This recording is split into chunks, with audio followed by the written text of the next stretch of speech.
Yes guys, ni wakati mwingine tena tumekutana maeneo yetu ambao ni wenyeji hapa YouTube kwa ajili ya kuendelea na mafunzo ya gitaa.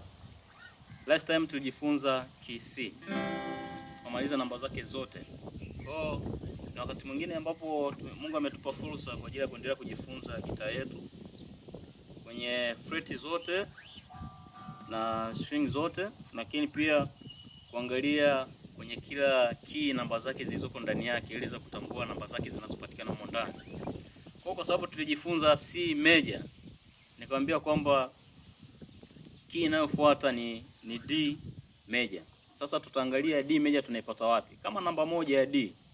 Last time tuliangalia C kama namba moja, D minor kama namba mbili, E minor kama namba tatu, tukaangalia pia F kama namba 4 ambayo ni major, lakini pia tukaangalia namba 5, namba 5 ya C ambayo ilikuwa ni G. Tukaangalia pia namba 6 ya C ambayo ilikuwa ni A minor. Lakini pia tukaangalia B diminished ambayo ilikuwa ni 7 ya C. Sasa nilioeleza diminished zote zilikuwa ziko tatu.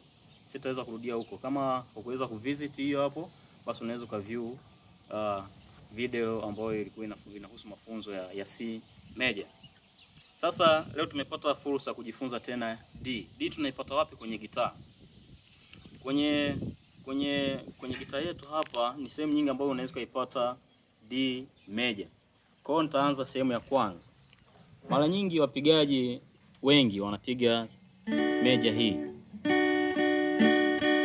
D major ambayo unashika namna hii. Hii ni fret ya kwanza na hii ni fret ya pili na hii ni fret ya tatu. Kwa automatically D major yetu tunaipata kwenye fret hizi tatu, 1 2 3 hapa katikati tu hapa.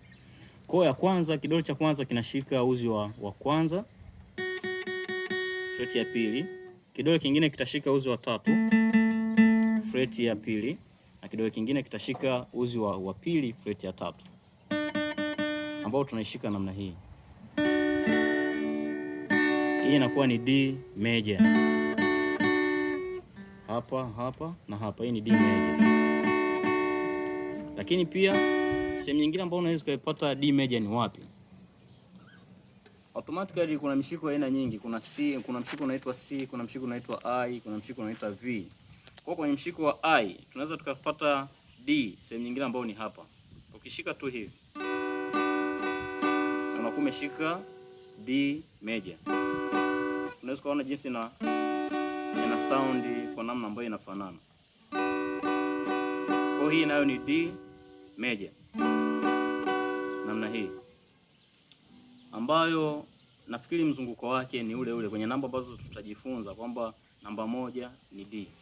Namba 2 unaishika vipi? Namba 3 unaishika vipi? Namba 4, 5, 6 mpaka 7 ambayo ni diminished chord.